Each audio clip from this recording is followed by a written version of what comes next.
So good evening everyone. So we are starting JPEF Diabetes Symposium. As we all are well aware, the use of incretin-based therapy is on the rise. So we have basically three topics for the symposium. First one is tackling the Trinity prioritizing treatments targets in type 2 diabetes by Dr.J Mukherjee. Second one is a paradigm shift in type 2 diabetes, unlocking optimal outcomes with oral semaglutide. Third topic is in the clinic with oral semaglutide, unveiling effective strategies. So the first talk is by Dr.J Mukherjee.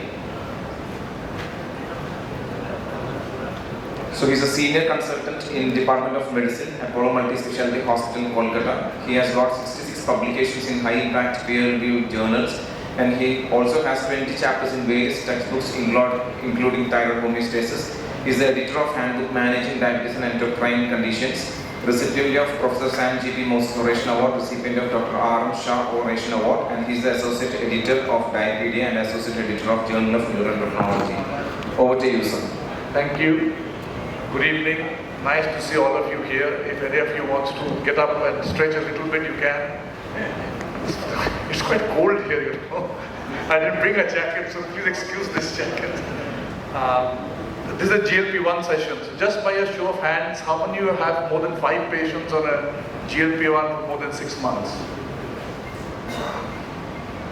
Great enough. So the others who don't have, after today's talk, see if you can initiate some of them, cost not being a barrier. I'm not going to talk about a specific molecule. My job is to set the stage, the basic stuff which is there in the restaurant, and then after me, Krishna and Rajiv will come and they will give you the exact dish that you want. So my job is to tackle the Trinity prior to the treatments. This is a no Nordic sponsored symposium. Some of them slides are there, some of them are mine. But I'll try my best to avoid any conflict of interest. So decoding the Trinity, a comprehensive understanding. Now what are the treatment targets in type 2 diabetes? First and foremost, try to prevent it, screen enough people, catch them in the pre-diabetic state, prevent diabetes. If you can't, then you get good control of diabetes. Not only blood sugar control, get good blood sugar control, get good blood pressure control, get good lipid control. If you can get even one person off smoking who is diabetic, you will do lots of benefit to that patient. And weight, obesity, is a big thing now. And we didn't talk much about obesity because we only had one drug called orlistat and diet and exercise. But now the thing is changing. The obesity field, my friends, you will be hearing over the decade, 1 decade. The drugs which are coming are phenomenal. The GLP-1, which we're going to discuss today, and then the twin kitten and the triple agonists. If you think you alone can manage diabetes by a 1 molecule, 2 molecule, a pen and a paper, I'm sorry you can't. Doctor is probably 1/4 of the entire force which manages diabetes. First and foremost is the patient himself or herself. You do need help from your dietitian colleagues and your diabetic nurse educators. And what are we treating diabetes for? Blood sugar management is the key to prevent these complications. On the left hand side you see the traditional complications which I grew up with, microvascular and macrovascular complications, and on the right hand side you now see the newer complications that you should be thinking about, things like increased cancer risk, infections, liver disease. MAFLD is a big thing now in people with type 2 diabetes, and GLP-1 agonists do have a role in people with MAFLD. But amongst all the complications, the one which takes the patient away from this planet are the cardiovascular events. And the cardiovascular events are myocardial infarction, stroke, and peripheral vascular disease. So this is the focus today. We are just zooming in now, okay? We are going through a pyramid. I told you all the basics. Now we're coming to the cardiovascular events. Why? Because cardiovascular events is the leading cause of disability and death. The percentages you can read there, no matter whichever review article or whichever paper you read, the percentages will vary. I mean, some articles say 40% of the people with type 2 diabetes die with cardiovascular death, some would say 60%. So this slide very tactfully says 50% deaths in people with type 2 diabetes are attributable to CVD. CVD was the cause of death in 2 out of 3 people with type 2 diabetes above the age of 60 years. And on average, if you are 60 years old and you have type 2 diabetes and you have already experienced one ischemic event, then you lose something about 12 years of your life. So that's what cardiovascular disease does to a person with type 2 diabetes. So when we're talking about the Trinity, I got confused. Which Trinity are we talking about? In the religion, there is one Trinity we all know. But here, which Trinity are we talking about? Obesity, type 2 diabetes, MAFO? Are we talking about type 2 diabetes, hypertension, hyperlipidemia? Are we talking about obesity, type 2 diabetes, cardiovascular disease? Are we talking about type 2 diabetes, CVD, CKD? Because in the morning I was talking to you in so much detail about CKD. Or are we talking about type 2 diabetes, heart failure, or mortality? In my opinion, all of them should be grouped together. And we should be managing all aspects. But today is a Trinity day, so we have to choose which Trinity we talk about. And if anybody can guess which number I'll be talking about in the next another 20 minutes, it's a no-brainer because it's a GLP-1 symposium. But before I go to that, I will talk about type 2 diabetes, hypertension and hyperlipidemia, this Trinity. And in the morning also I showed this slide. Such a simple thing, getting blood sugar control, blood pressure control and lipid control. This is our Indian data, ICMR data. You can see what percentage of your type 2 diabetics have the blood sugar control, blood pressure control and lipids control. And if you want all three together, it's a mere 4 to 7% people get all these three targets. So before we go any further, let's get the basic cooking right? Let's get the sugar control, blood pressure control and lipids control. There are many reasons why we are not achieving what we should achieve, which we can discuss later. And achieving these three targets will give you enough benefit. You don't need to think about pre-mixed insulin, co-formulation insulin advancements. Just get these three things together. This is the famous Wikipedia slide. I don't think you need to see it. You must have seen this slide not less than 10,000 times. That if you reduce 1% HbA1c in the trial period over the 20 years, you had a 12%, 25% and 16% reduction in the any diabetes-related endpoint, microvascular disease. We all know that the macrovascular disease does not reach significance in the first 20 years. And then there was another 10-year extension on telephone, etc. And then they found that strict glycemic control also might benefit macrovascular outcomes. And this is one study. If you're managing diabetes, you should know, you should read, you should not go to the clinic without knowing this study. This is called the STENO-2 trial. STENO-2 trial has been discussed, I have discussed not less than 30-40 times in various fora, and I'm sure you must have heard this study discussed here also. This was a very small trial, 160 people, done in Denmark. What they did was, they did a multifactorial management. Just look at the point number 5, 6 and 7. 0.5 is achieving HbA1c goal of 6.5. There's no DPP4, there's no SGLT2, there's no GLP-1. All they used was metformin, sulfonylurea and human insulin. And they got blood pressure control and they had anti-lipid therapy. Just the basics. And that gave huge benefits. Just look at the right-hand side box, the one in the green. Mortality reduced by 45%. I just told you at age 65, if you have diabetes and you've had one vascular event, you lose 12 years of your life expectancy. This trial, very nicely done, gave you back 8 years of that life that you were losing. And the time to a first CVD event was delayed by 8 years. If you can delay one AMI, one stroke, one peripheral vascular disease by 8 years, imagine the benefit you have given to the patient, to the society and to his bank balance. So you could say, Dr. Mukherjee, we should all stop here. We should live with sulfonylurea, metformin, human insulin. Why go forward? No, we have to go forward, right? We have to progress in life. We have to get more discoveries and do better. So do you think UKPDS STENO-2 is that the final word then? Are we satisfied that we have addressed the trinity of cardiometabolic disease and type 2 diabetes? Answer is obviously a big no. Because that time we did not have SGLT2 inhibitor and GLP-1 receptor agonists, which we know are wonder molecules now. So this was the trinity. Anyone who had guessed number 3, yes, good. The trinity we will be discussing today will be obesity, type 2 diabetes and CVD. Why obesity? Because, see, whenever a drug comes, suppose you have a kind of a masala which you can add to make your dish. Only then you start thinking of cooking that dish, isn't it? So once you get something for which you can do, then obesity comes into picture in great detail. Nobody talked about obesity so much 10 years ago, 5 years ago. But now we're talking about obesity. There are papers now in India about epidemiology of obesity. I think, let me guess, 80% in this room are obese? BMI 25? Above 25? Above 25. The overweight BMI above 23? Anybody BMI less than 23? Raise your hand. 7 of you, sir. 8 of you. So you see, overweight and obesity is an epidemic in India now. In this room it is. And you people in the south, you eat well. We eat east, so eat a lot of sugar. Every day Rasgulla. So you are eating well, and still I only had 6 hands with BMI less than 23. So obesity is a big deal, and this is a famous slide. It's called the multifactorial non-syndromic obesity on the top. Obesity is the driver of type 2 diabetes, hypertension, hyperlipidemia. Obesity itself increases cardiovascular disease without having diabetes, and then when obese person has diabetes, the risk of cardiovascular disease multiplies so many folds. So these are some data. If you want to listen, or if you're convinced, then you can just shut yourself for the next 3 slides. 88% of people with type 2 diabetes are living with obesity or overweight. This sounds untrue. I never believed it. But now tomorrow we go to your clinic and you just get the BMI done, you'll be surprised. 80 to 90% of your people will have a BMI more than 23, and that by Asian standards is overweight, and more than 25 by Asian standards is obese.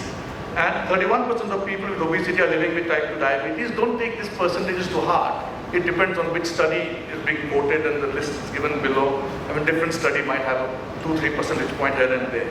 Now, if you link diabetes and CVD, everybody in this room knows this. We have been talking about diabetes and CVD for so long. About 1/3 of your people with type 2 diabetes, depending on which clinic you work. If you're in a very primary care setting, seeing all new onset type 2 diabetics, then maybe not 1/3. But if you're in a tertiary level hospital, then maybe 1/3 is a lesser percentage, maybe half or 60% will have cardiovascular disease. And as I said, 40 to 60% of deaths in a type 2 diabetic, no matter whichever setting you're practicing, it's a cardiovascular death. And if you link obesity with CVD, again, more than 2/3 of the deaths in people with obesity is a cardiovascular death. So I think this trinity is important: obesity, diabetes, and cardiovascular death. And if you see, there's an interlinking pathophysiology. Ultimately, what happens? Ultimately, you get CVD. Why? Because of endothelial platelet dysfunction. If you want to go back to your biochemistry days, increased oxidative stress, plaque destabilization, atherosclerosis. And the 4 things which contribute to that primarily, there are many other drivers, but the 4 are type 2 diabetes, hypertension, hyperlipidemia, and tobacco. And the next 2 slides you can ignore.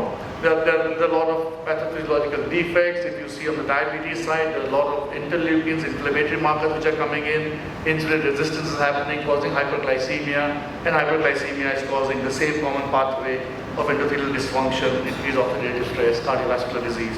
And if you come on the right hand side, obesity does the same on the top, increased inflammatory markers, and obesity also gives you free fatty acids, triglycerides, which adds to dyslipidemia, and there are a whole lot of other aspects which come in obesity which causes increased cardiovascular issues. So that was the Trinity part. Now let's go a little bit more deeper, shaping healthcare dynamics. Again, every 1% increase in HbA1c leads to increased risk of cardiovascular complications. So please try to get your glycemic goals. Try to use the newer molecules, which we heard just now. Less hypoglycemia, less weight gain. It will be helpful for the patient. And obesity is also a major determinant of increased CV risk. All the reasons are given there: increased blood pressure, increased glucose, increased insulin resistance, increased hyperlipidemia, causes progression of atherosclerotic cardiovascular disease, ending up with the same common pathway of cardiovascular disease. This is an interesting study. There is a relationship between weight and cardiovascular disease. If you see if your BMI starts going above 25, any CV event on the left, ischemic heart disease, heart failure, or cerebrovascular event. I mean, it's a no-brainer actually. Everybody knows if you're obese, your prognosis, your risk of getting all these conditions is higher. Look at the steepest graph is heart failure. The more obese you are, higher is the risk. The heart failure graph is much steeper than cerebrovascular events. So heart gets affected more than the brain when there's increased weight. Now, does it matter if we deal with it? Of course it matters. This is a look-ahead study, benefits with 10% of weight loss. Now, whenever we talk about weight loss, one thing which we need to discuss, I used to make this mistake in the initial parts. Patient used to come with a BMI of 35. I used to say your BMI should be 23, so you're 12 BMI or 12 points high. And I used to square the height. I'm not a very good mathematician, so everything I used to just multiply by 2. And I say if you lose 24 kilos weight, the patient goes out of the room very sad, isn't it? It's not possible. You don't tell them to become BMI of 23. Even after 10 years, they might not become BMI of 23. So what we should be talking about in weight loss is percentage of weight loss. If you lose 5% of your body weight, the next slide will tell you what are the various benefits. So tell them you lose 5% of your body weight. If you're 80 kilos, give them a target of 4 kilos. You say, Dr. Mukherjee, 80 say 76, what difference will it make? It will make a huge difference. Or if you give them a 10% weight loss target, instead of saying from 80, you should be 65, 15 kilos. The patient will never win. You'll always lose the match. So tell them 5%, 7%, then it becomes possible, doable. Child getting 4 out of 10 in mathematics, you tell him to get 9 out of 10 next exam. He will stop studying, isn't it? He will go to his YouTube. So you say, no, from 4 you get 6, my child. So that he or she will try to achieve. So this is what the look ahead trial showed, that more than 10% weight loss. This was more than 10, which is difficult to achieve. Reduces your primary composite outcome was quite a number of them. Occurrence of death from CV causes, non-fatal MI and stroke, which is basically the cardiovascular endpoints. If you see statistically significant 21% reduction. And this is the slide. For the next 10 years, you will be seeing this slide again and again and again, because all obesity talks will show you this. That if you lose even 2 to 3% of your body weight, it helps you to control your blood sugar and blood pressure better. If you lose 5 to 10% of your body weight, ladies with young girls with PCO, MAFL, dyslipidemia, there will be definite improvement. If you lose 10 to 15% of your body weight, now suppose you're 80 kilos, you're talking about 15%, you're talking about 12 kilos. That's a big ask, but newer drugs can do that, and we will be discussing about GLP-1, Dr. Krishna and Dr. Raj will be discussing.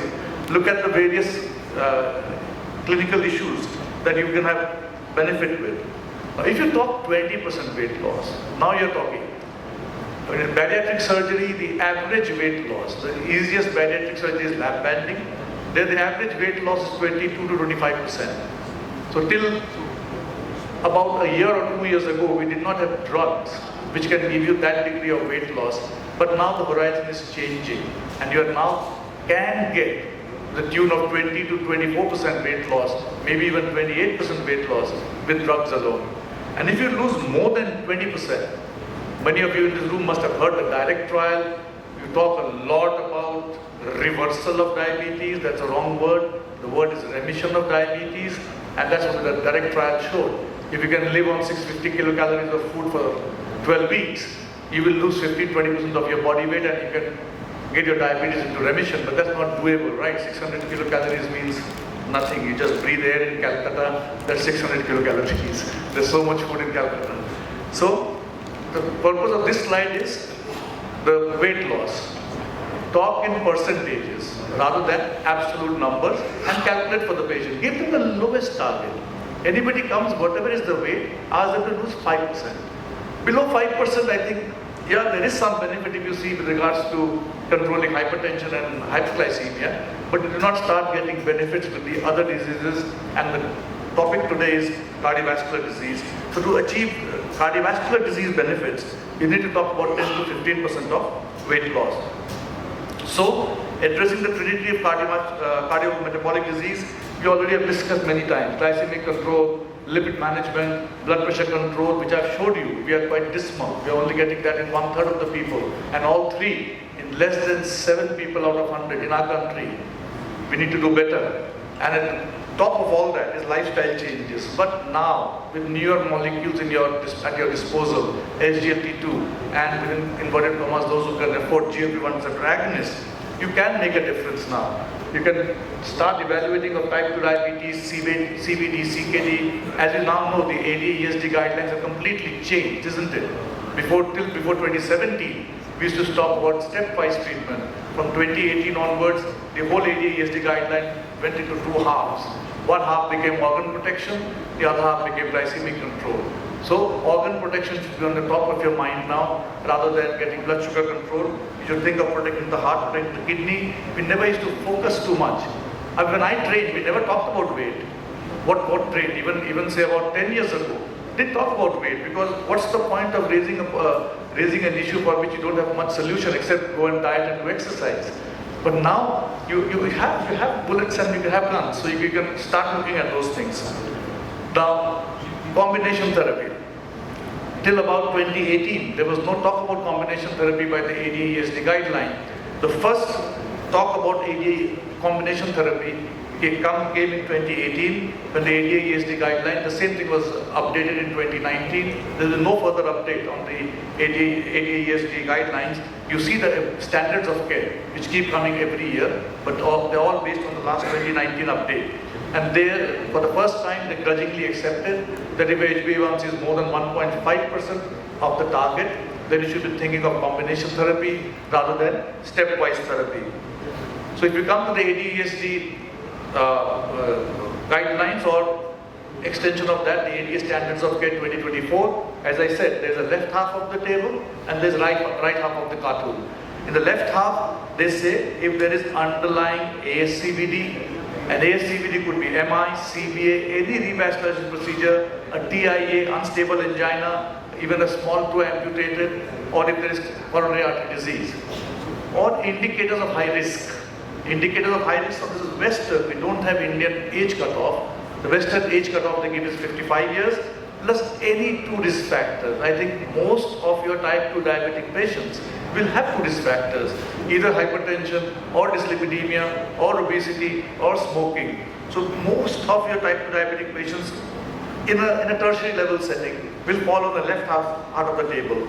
If they have heart failure, today is not the day for discussing heart failure. Again, heart failure was not a big deal when we used to manage patients 5-10 years ago, but now with the advent of SGLT2 inhibitors, we are beginning to realize that heart failure is not so uncommon in your type 2 diabetic patients. And in the morning I discuss CKD. You'll be pleasantly surprised. From tomorrow, start doing your EGFR, start doing your ACR. You will find not less than 40 to 50% of your patients have CKD. Then when you come on the right-hand side, the latest ADA standards of care has confused the whole issue. Previously it was quite nice, isn't it? Avoid hypoglycemia, avoid weight gain, etc. Low cost. But now they've made it all into a jumbled thing. And the top right-hand corner, I'm sure you can't read it, but you should have read this cartoon not less than 10 times before this, that you should be doing glycemic control with metformin and combination therapy. And here they leave it to you as to what you want to choose. So if you see, what you see on the left-hand side, this is, I've highlighted it bigger so they can read it. Efficacy of glucose-lowering drugs. If you see, most of them are GLP-1 receptor agonists. Now it's a sad thing if your patient can't afford it. That's a different question. But if you want to buy a car, of course I would want a Lexus or a BMW. It's hard luck that I can't afford it. But if you can afford it, then if you see dulaglutide, semaglutide, tirzepatide, insulin combinations are very high. Efficacy of lowering. And high is again GLP-1 RAs. Then comes metformin and sulfonylurea TZD. On the right-hand side, we should be thinking about weight. Now whenever we manage a patient with type 2 diabetes, and on the right-hand side, what do you see? It's again GLP-1 receptor agonist, semaglutide on the top, and of course tirzepatide is also mentioned. So, if you want to treat your type 2 diabetic patient, these are all the drugs that is available to people in the world. But to us, bile acid sequestrants are not available, amylin mimetics are not available, and I hope nobody in this room uses a dopamine 2 agonist for management of diabetes. So we are using metformin, sulfonylurea, granites, TZD, GLP-1, DPP-4, SGLT2 inhibitors. Of this, if you want to choose a combination for a person with type 2 diabetes, we can argue about this later on. This is a debatable, arguable slide. Metformin, GLP-1, DPP-4 and SGLT2 inhibitors would probably be the best combination, because here you get weight benefit, no risk of hypoglycemia, good glycemic control. And today's brief is GLP-1 receptor agonists. So my last two slides to set the pitch now for the next batsman who's already padding up. I see Krishna, will you pad up? You only got 1.5 minutes to go. So these are the two slides now about GLP-1 RAs. So GLP-1 RAs target multiple pathophysiological defects. There's no doubt about this. This molecule is a wonder molecule. If you ask me what is the second best drug after metformin, or for that matter before metformin, should be a GLP-1 RA. We can have a debate about GLP-1 plus SGLT2. If you see, out of the 8, this is the famous Defronzo's octet, out of the 8, 6 are taken care of by GLP-1 RAs. The 2 things which are not taken care of are basically the increased lipolysis pathway, which can only 2 drugs take care, insulin and pioglitazone, and of course the increased glucose excretion that is taken care of by SGLT2. So if you're thinking of metformin, a GLP-1 and an SGLT2, you cover 7 out of 8. If you add a little bit of basal insulin, you cover all 8 out of 8. So GLP-1 RAs aligned with the guideline recommendations. So I started with the Trinity, right? Weight. So GLP-1 RAs take care of weight. I started with diabetes control and cardiovascular benefits. All the benefits, what benefits are, my next 2 speakers will discuss. Surprisingly, Indians can't afford GLP-1 RAs, but most of the GLP-1 RAs are available in India. But that's a paradox to me. Now, these are the 8 which are available. The 9th one is still not approved, Trinity. So I included the 8. Out of these 8, take the next slide. These 5 are available to us. Exenatide is not easily available, but liraglutide, dulaglutide, another 60 seconds, sir. Lixisenatide and semaglutide oral. Amongst these, the lira, dula, and lixi are injectables.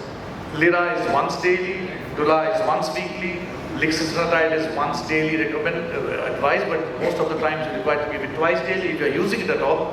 But the one which shines out is oral semaglutide, because it's a GLP-1 which you can give orally. So with that, I've set the stage.